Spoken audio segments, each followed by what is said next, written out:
temos a oportunidade de estar com Antônio Carlos Pereira Pinto, um dos grandes nomes do PDT e do trabalhismo. Vamos começar perguntando ao senhor Pereira como o senhor começou na Faculdade de Engenharia em São Paulo. Eu comecei procurando entender a política de São Paulo, que era comandada naquela época pelo Adhemar de Barros. Ele é quem comandava a política com PSP. E eu procurava entender aquilo ali, fui entendendo devagarinho, fui me amoldando na política regional. E quando vim embora para o estado do Rio, me formei, vim para o estado do Rio. Quando cheguei na minha cidade, Campos, havia uma luta partidária muito grande. O PTB era o partido que estava tomando conta já, naquela época, com Roberto Silveira. Então, comecei a estudar um jeito de ajudar, de entrar na política. Eu gostava muito da ideologia trabalhista, da ideologia socialista, isso tudo. Eu era um cara que queria avançar, não queria ficar batendo pé numa ideia só. Quem apresentou a ideologia trabalhista para o senhor? A ideologia trabalhista, naquela época, não havia necessidade de se apresentar, porque ela existia em todos os pontos. Porque Getúlio Vargas é quem foi o porta-voz do trabalhismo. Naquela região, a burguesia toda urbana adotou o trabalhismo e Getúlio Vargas fundou, com o genro dele, o PSD. Então, a coisa o trabalhismo foi se infiltrando através de alianças, né? E no interior do estado do Rio, o trabalhismo tomou conta, com o Roberto Silveira chegando, e que o Roberto Silveira foi convidado pelo Getúlio para tomar conta do PTB no norte do estado do Rio de Janeiro. E o Roberto Silveira queria ser candidato a deputado. Ele falava que não tinha, estava casando, precisava de dinheiro, e ele, como advogado, ele ia dar mais certo para ganhar dinheiro. Mas ser vice-governador, como o doutor Getúlio queria, ele não queria. Ele achava que ele ia perder tempo. E o Getúlio chamou ele no Palácio do Catete. E ele confessou ao Getúlio: doutor Getúlio, eu estava lá. Que ele convidou uma meia dúzia de pessoas de Niterói para acompanhá-lo, para dar audiência que ele tinha com o doutor Getúlio. Chegamos no Palácio do Catete, subimos, chegamos lá, o doutor Getúlio estava encostado lá na escrivania, já fumando um charuto, aguardando o Roberto. E o Roberto chegou: doutor Getúlio, eu vim aqui com uns convidados lá de Niterói, e para dizer ao senhor que eu estou como deputado estadual e queria continuar como deputado estadual, porque eu estou me formando em advocacia e eu, como deputado e advogado, eu tenho mais condições de trabalhar e ganhar dinheiro. Aí o Getúlio ouviu, deu uma bafarada de charuto, olhou para ele: doutor Roberto, se o senhor quer ficar rico, o senhor entra para o comércio. Não entra para a política, não. Aí o Roberto ficou meio tonto. O senhor volta aqui amanhã e diga para mim que quer ou não quer correr a vice-governador do estado. Porque o senhor é o candidato do PTB a vice-governador. Se não quiser, o senhor vai para ser deputado, eu vou arranjar um outro candidato. Aí o Roberto agradeceu aquilo tudo, cumprimentamos o doutor Getúlio.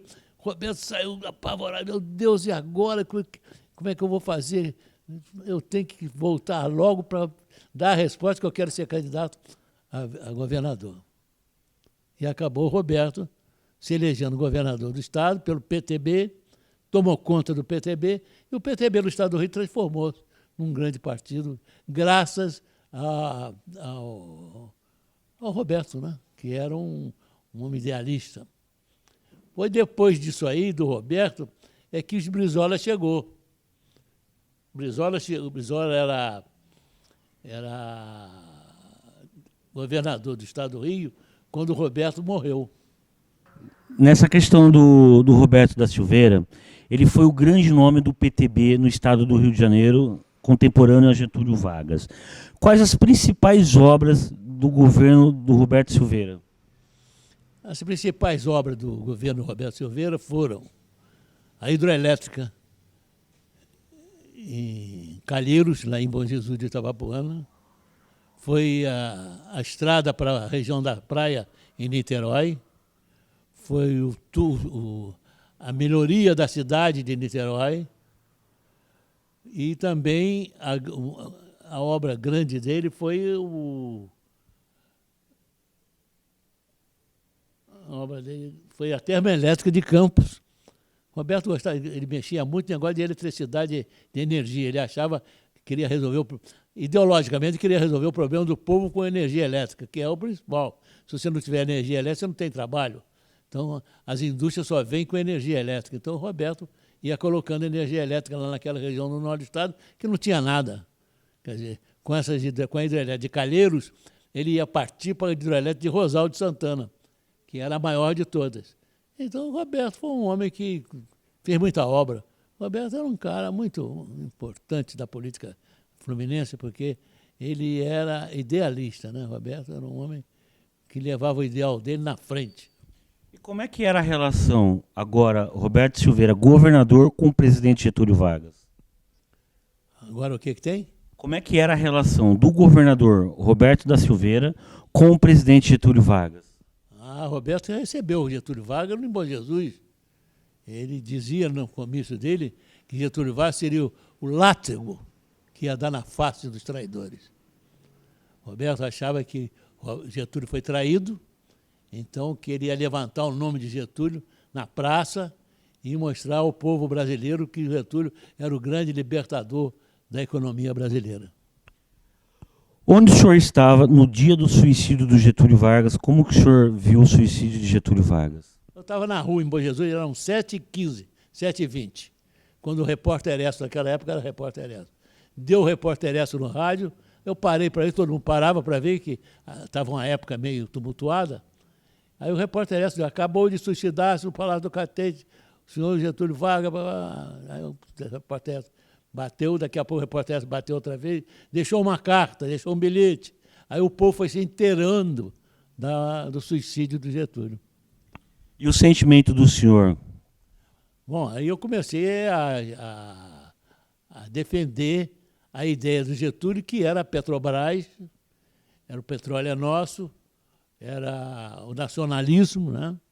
Getúlio era um nacionalista, fundei o Partido Nacionalista em Bom Jesus, e nós organizamos aquelas passeatas, aquelas excursões pelo interior do estado do Rio.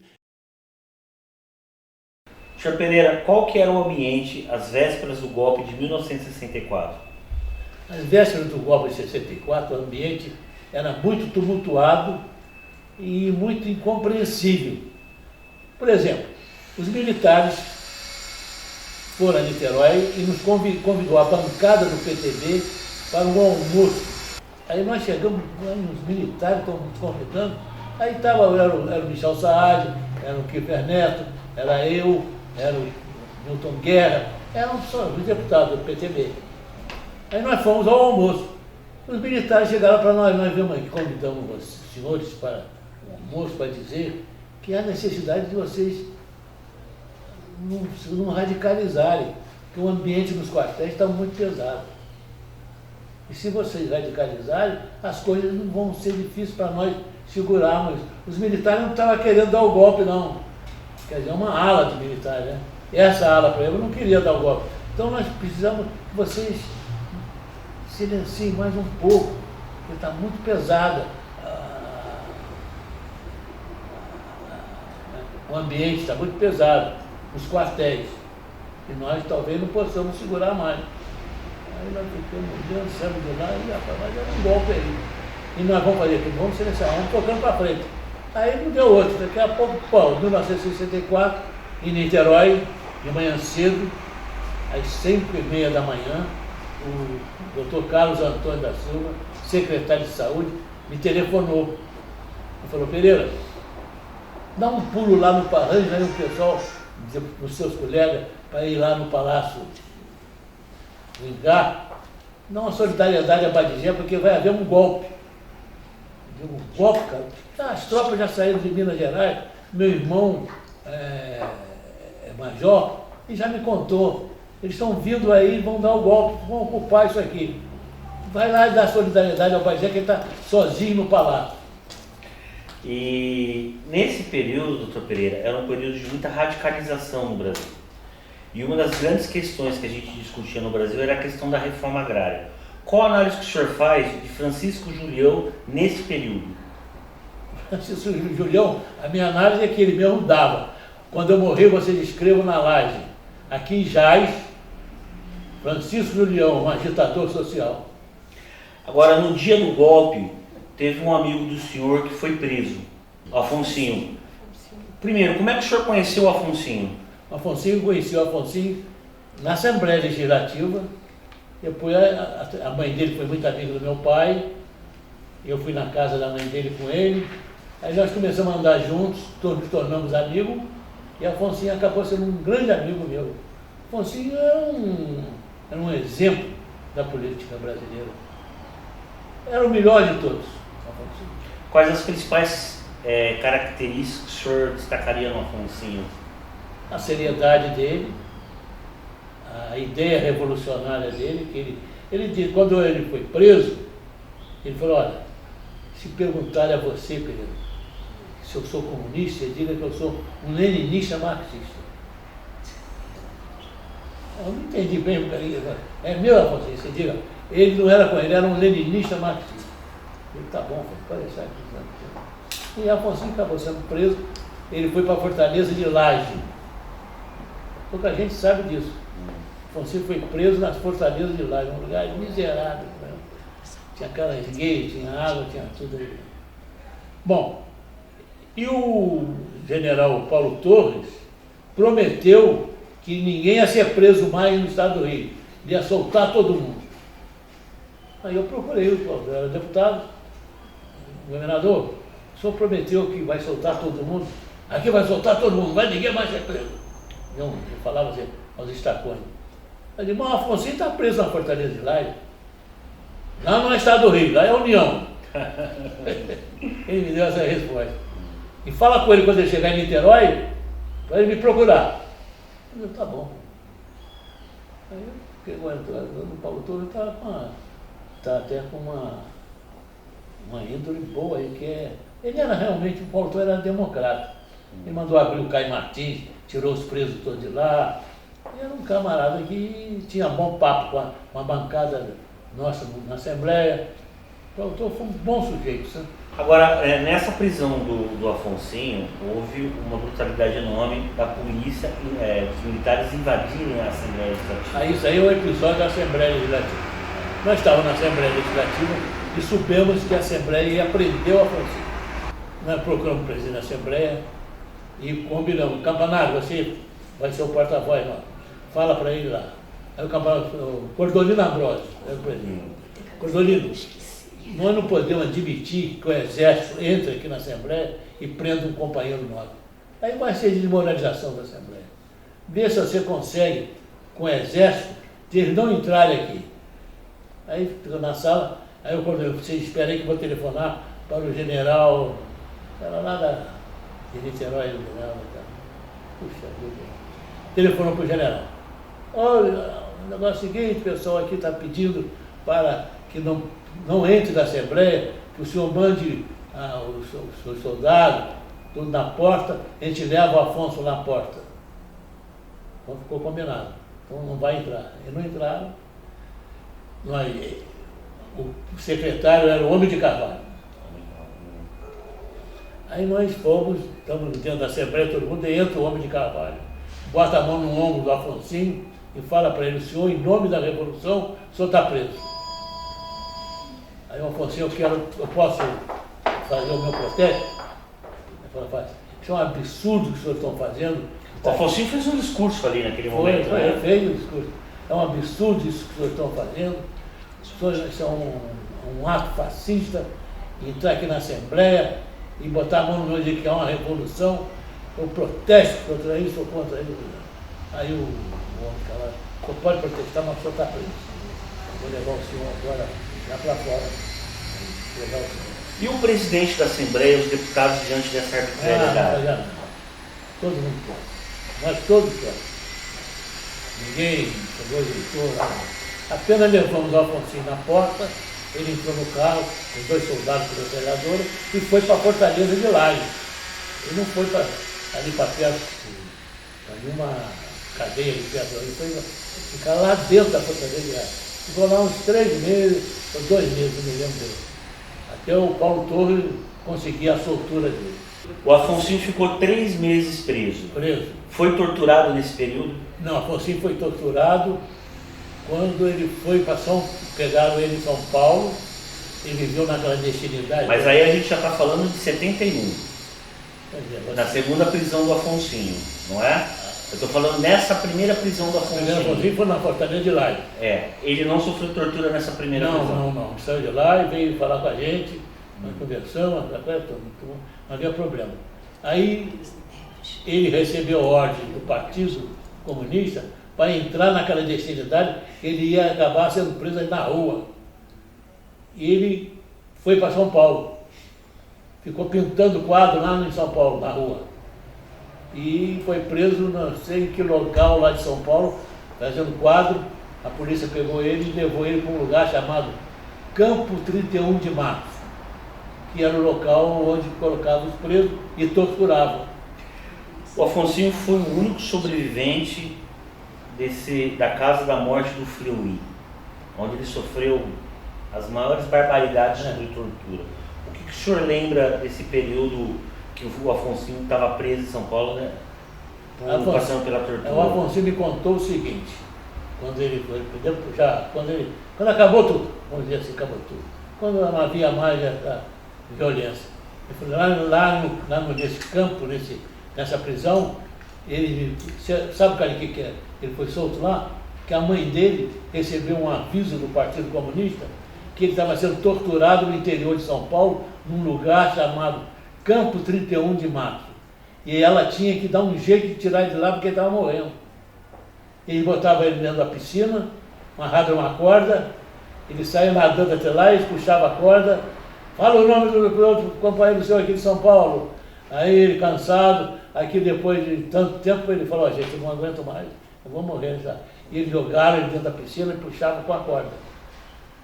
Essa foi a prisão, foi a tortura dele. A tortura do Afonso, que eu sei, contada dele para mim, foi que ele foi amarrado numa corda, numa piscina, nesse local no interior de São Paulo. O Afonsinho era um idealista, né? E passou por todos esses traumas na ditadura. O que o senhor destaca da figura humana do Afonsinho? Ele era um santo. O negócio é o seguinte, eu vejo a diferença do Afonsinho para mim, que o Afonsinho tinha muita coragem, eu não tinha a coragem que ele tinha quando eu era. Eu era um cara corajoso, um camarada que na porta da Assembleia deu um tiro. O delegado era, deu um tiro, que houve uma correria de operário naval na porta da Assembleia, logo no dia 1º de abril, ou nessa correria, e a polícia foi lá para a porta da Assembleia, e o Afonsinho deu um tiro para cima, aí houve a correria pior, e o Afonsinho foi preso ali na porta da Assembleia. Outro personagem, amigo do senhor, que o senhor tem muita relação, é o Adão Pereira, né? Médico. O que o senhor tem para dizer do Adão Pereira como amigo? O Adão Pereira Nunes foi uma das pessoas mais pacíficas que eu conheci.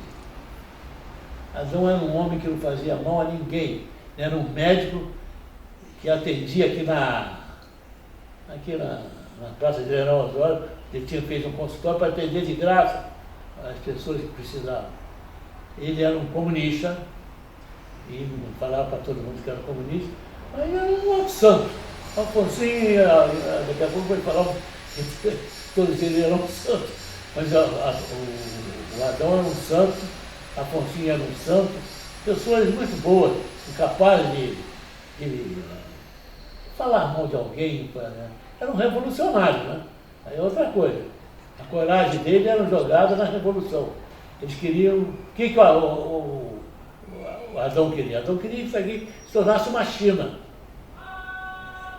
Resolvesse o problema dos operários, resolvesse o problema do analfabetismo, resolvesse o problema do desemprego, e pronto, foi a China. Ficou lá e ficou encantado com a China de Mao Tse Tung. Por quê? Porque a China era um país de 1 bilhão de pessoas e não tinha analfabeto depois da Revolução. Agora, o Adão ele era comunista, né? Como é que o Adão via o governo Vargas? Ele achava o governo Vargas um populismo virado para o povo e que atendia às necessidades mínimas da. O Getúlio não alfabetizou ninguém, o Getúlio Vargas não resolveu o problema da saúde, mas o Getúlio deu aquilo que ele pôde dar. O que era?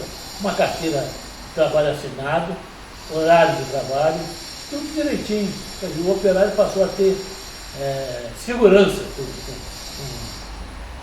o Getúlio. E o trabalhismo era um partido, um trabalhismo burguês mesmo, era uma coisa feita para atender a classe operária que vivia em volta da atividade. Porque com a liderança de Prestes no Partido Comunista, existia muitas incompreensões do Partido Comunista com o trabalhismo. O Adão fazendo parte do comunismo, né? E o senhor amigo dele, como é que o senhor via Prestes no Partido Comunista nessa conjuntura com o governo Vargas? Nós tínhamos que conviver para poder somar. Você tem que somar. Na política ela não pode ficar dividido muito não, porque ela não vai para frente. Tem que somar. Getúlio é bom, Getúlio é trabalhista, é um homem popular, tem um comício dele logo mais no Pacaembu, vamos lá ver, e aí o Partido Comunista ao lado dele, Prestes do lado dele, todo mundo. Havia aquela conveniência da aliança. O PTB, por exemplo, que tinha votos dos comunistas, e o Partido Comunista era o partido que agitava ali. Você não adiantava você querer fazer um comício sem um partido comunista. Quem está no meio do povo ali era o comunista que agitava. Era disciplinado para isso. O PTB já não era. Mas o PTB era o partido do Getúlio. Do Getúlio. Mas o Partido Comunista recebia a ordem do Prestes e agitava de acordo com as ideias deles. Quem fez a Petrobras, por exemplo? A Petrobras é uma consequência da luta do petróleo pelos comunistas nas ruas, naquela época. O Adão, ele se elege deputado federal em 62. Obviamente, ele vai para a base de apoio do governo Jango. Com o golpe, o Adão também começa a sofrer as perseguições do golpe militar. O que o senhor pode dizer do Adão no começo do golpe de 64? A atuação do Adão como deputado federal. A atuação do Adão como deputado federal, ele criticava o golpe. Todos nós criticávamos o golpe nas assembleias, nas câmaras. Teve muita gente que criticava. E o golpe cedeu por causa dessas críticas. O povo veio depois para a rua e não dava mais os militares. Os militares foram cedendo. Eu vou dizer uma coisa a você, Henrique, você talvez não vai acreditar. Naquela época do golpe, muitos militares não queriam aquele golpe, não. Os próprios militares, os nossos militares são militares que vêm de famílias pobres do Nordeste, são como na Argentina, o militar é filho do fazendeiro, gente rica, compreendeu? É muito diferente. Os nossos militares faziam aquilo, mas faziam com uma certa dificuldade. Por exemplo, quem era o comandante da Polícia Militar aqui em Niterói? Era o Bismarck, José Bismarck de Souza. Ele era um homem tranquilo, não perseguia ninguém, recebia ordem do governo, ele cumpria, mas nunca você ouviu falar em tortura dentro da Polícia Militar feita por ele. Agora, o Adão ele teve que se exilar no Chile devido aos inquéritos que foram abertos com ele na ditadura, né? Como é que o senhor viu a ida do Adão para o exílio? Fiquei apavorado quando o Adão me disse que ele ia para o Chile de... Qual é o nome daquele ditador de lá? O Allende? Do Pinochet. Pinochet. Mas ele foi, não tinha tido golpe ainda no Chile. O presidente era o Allende. Mas havia já uma pressão muito grande. Ele foi para lá e conseguiu viver lá direitinho e veio do Chile satisfeito, mas já procurando um jeito de viver a vida dele. E me diga uma coisa, senhor Pereira, como é que foi, o senhor era deputado na época do golpe, como é que foi a cassação do senhor? A minha cassação foi em 1969. Foi em janeiro de 69, o AI-5. Eu saí naquela lista. E como é que o senhor recebeu a notícia da cassação? Uma do senhor? tristeza, não gostava de fazer política, gostava de fazer política. Eu fui proibido de fazer política. Achava aquilo um absurdo. Achava um absurdo. Aí eu comecei a fundar movimentos. Fundei um movimento nacionalista, lá em Bom Jesus, em Campos, também parte do movimento nacionalista. Fui procurando coisa para fazer, acabei me infiltrando no Partido Comunista. Eu queria fazer alguma coisa, entendeu? Queria agitação. Ser político sem ideia não vale a pena. Você ficar em casa. E o senhor, como é que o senhor analisava a guerrilha armada que setores de esquerda faziam contra o regime militar? Aquilo não dava resultado, não. Porque para você fazer um movimento armado, é preciso o exército ajudar. Mas isso não vai. É que o Prestes falava, revolução sem o exército não há revolução. Quem é que vai atirar, quem é que vai prender, quem é que vai levar? Tem que ter soldado, tem que ter arma. Só na boca não faz nada, não adianta nada. E a sua pergunta foi sobre a cassação do senhor e a luta armada. A luta armada. A luta armada era difícil, a luta armada. Teve gente que entrou, mas foi muito difícil. O senhor perdeu muitos amigos na luta armada? Eu fui convidado para entrar na luta armada pelo Apolônio. Mandou uma pessoa lá na cidade, onde eu estava trabalhando no escritório, um comunista, inclusive. O Apolônio mandou saber, ele falou assim, se você quer entrar na luta armada. Eu falo para ele que a minha consciência ainda não chegou aí, não.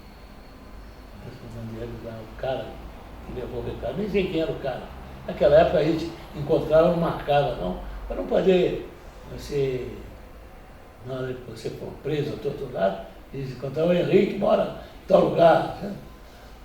Você falava com ele, mas não guardava as coisas, os detalhes. Eu conhecia o Henrique, mas não dizia onde ele morava nem nada.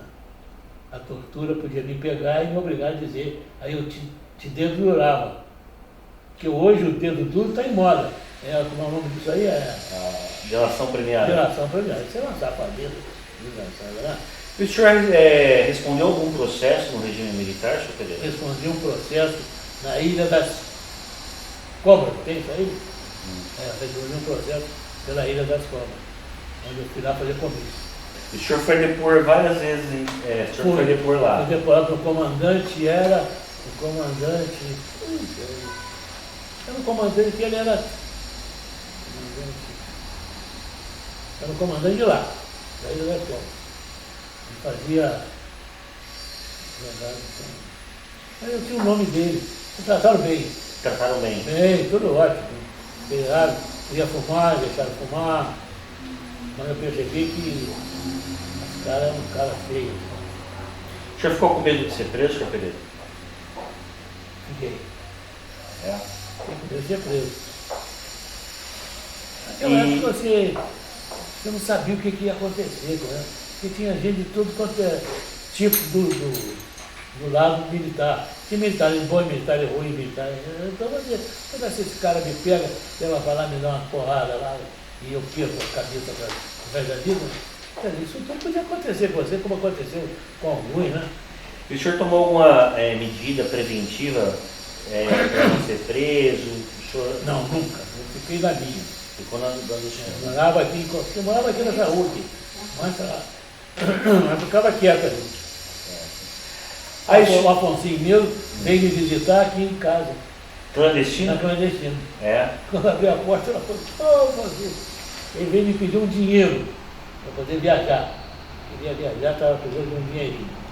Aí eu arranjei para ele o dinheirinho e caiu fora. Depois que eu soube que ele foi preso lá em São Paulo. Senhor Pereira, depois vem a anistia, né? O senhor participou da campanha da anistia? Muito. Participei muito comício para anistia, em muitos lugares. Eu fazia mais política, né? No final da minha carreira, eu estava fazendo mais política em Bom Jesus. Né? Agora, a grande líder da anistia no Brasil foi a companheira Terezinha Zerbini. O senhor chegou a conhecer a Terezinha Zerbini? Assim, não conheci na intimidade, não. Mas era uma pessoa muito importante naquela época. Eu cheguei a fazer, não me lembro de eu ter batido assim um papo com ela grande, não. Não me lembro. Mas o senhor tem alguma análise da personalidade da Terezinha Zerbini? Não, nunca procurei. Não. Não. Aí vem a anistia e o Brizola volta para o Brasil. Como é que o senhor viu a volta do Brizola para o Brasil, senhor Pereira? Eu vi a volta do Brizola como uma nova época, né? Agora nós vamos entrar numa fase de mais revolucionária em termos pacíficos. O Brizola vai chefiar. O partido dele é um partido que tem como diretriz o socialismo, ele tem o trabalhismo todo na mão, quer dizer, o Brizola vai agora começar uma nova fase para o Estado. Depois do Roberto Silveira, o Brizola foi quem agitou o Estado do Rio. Mas ele vinha para resgatar o PTB, né? E houve aquele problema com a Ivete Vargas e o Golbery. Como é que o senhor viu aquela questão do PTB? Aquilo ali, a Ivete, por exemplo, a Ivete, ela fazia a maneira dela, né? A Ivete era uma pessoa boa. Ela me convidou para um jantar magnífico em Brasília, me convidando para entrar no PTB dela, e não no PTB que eu estava. Eu não vou poder sair da minha ideia aqui, não. Eu estou na jogada aí, não conta comigo por outra coisa. Ela queria o PTB novo, né? Ela era boa pessoa, agora ela estava errada e não fez nada. Ivete Vargas apenas agitou um pouquinho, fez amizade, dizem, com o Golbery. O Golbery era um homem muito inteligente, naturalmente pegou a Ivete e falou: vamos manobrar essa mulher para fazer uma jogada, divide toda essa esquerda aí. E ela não conseguiu, não. Aí o senhor ajuda a fundar o PDT. Como é que foi a fundação do PDT? A fundação do PDT foi aqui no Rio de Janeiro e eu trouxe... Na ABI? Eu nem me lembro mais. Aí eu trouxe os diretórios do interior. Para você ter uma ideia, o diretor de Porciúncula, que era uma cidade lá do norte do estado, para a gente organizar o diretório, eu levei quase umas 12 viagens para lá. E lá era longe, né? Não, espera um gado. Eu só não queria, ficava com medo do Brizola, com um custo danado. Até que conseguimos fazer esse diretório, que tinha 40 pessoas. O diretório tinha que seguir o regimento, né? Então aquilo cansava, aquilo era chato para mim. Agora, o senhor é responsável do lançamento da candidatura do Brizola ao governo do estado em 1982. Poucas pessoas acreditavam que o Brizola teria chance. E parece que foi em Bom Jesus, o Brizola foi a Bom Jesus. Conte esse episódio da visita do Brizola em Bom Jesus e o lançamento da candidatura do Brizola a governador do estado. O Brizola, quando foi a Bom Jesus, havia um clima de expectativa. Nós, para quebrar o clima de expectativa, nós queríamos armar um negócio meio teatral. E nós arranjamos uns cavalos e, em vez de entrar na cidade de automóvel, entramos a cavalo.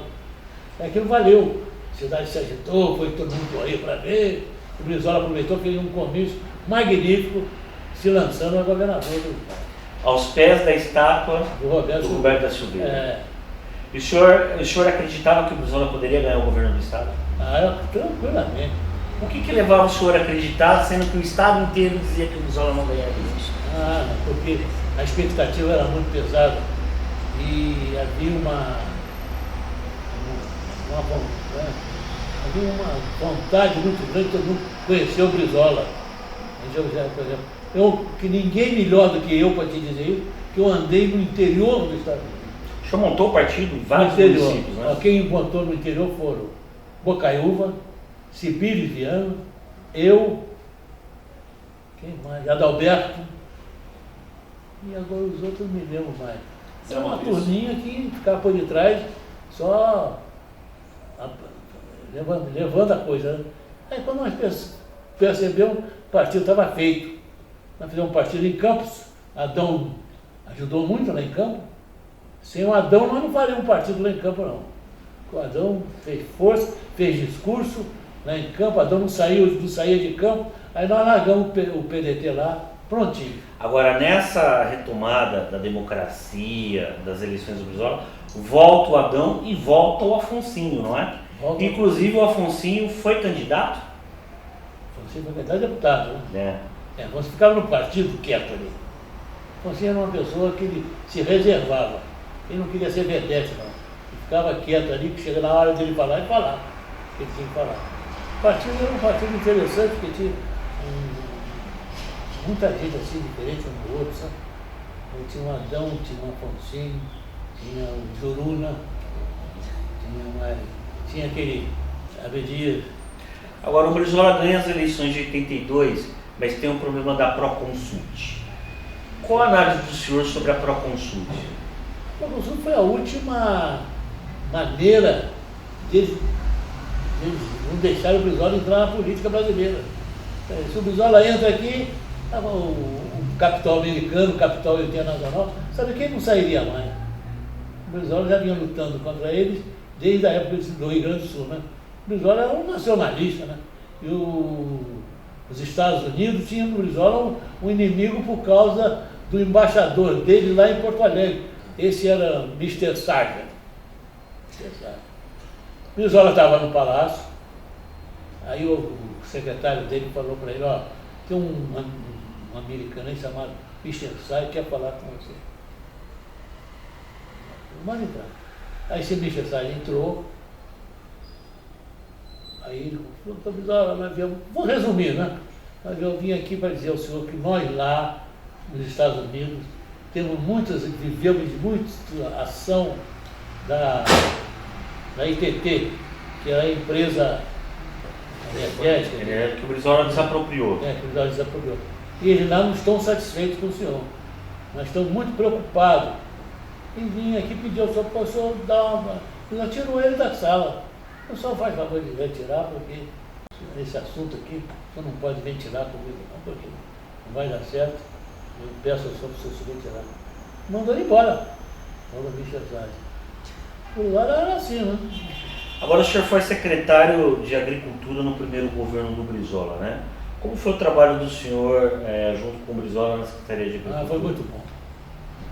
Lá na secretaria eu fiz a Carta do Leite, uma nova política leiteira do Estado do Rio, porque o Estado do Rio produzia, naquela época era o maior produtor, é o segundo produtor de leite do Brasil. Hoje eu nem sei se ele produz mais como produzia naquela época. Então nós queríamos segurar isso tudo para fazer do Estado do Rio um Estado produtor, entendeu? E com uma ideia voltada para o campo e segurar aquilo. E fizemos uma Carta do Leite em Friburgo. Foi um partido todo para Friburgo. Foi um movimento muito bom, muito bonito nosso. E como é que o senhor via a figura de Darcy Ribeiro no governo Brizola? Assim, era um cara muito inteligente, né? Uma visão boa, né? A perspectiva dele era longa, né? E ele era um sujeito que ajudava muito. Ele era observador pra cacete.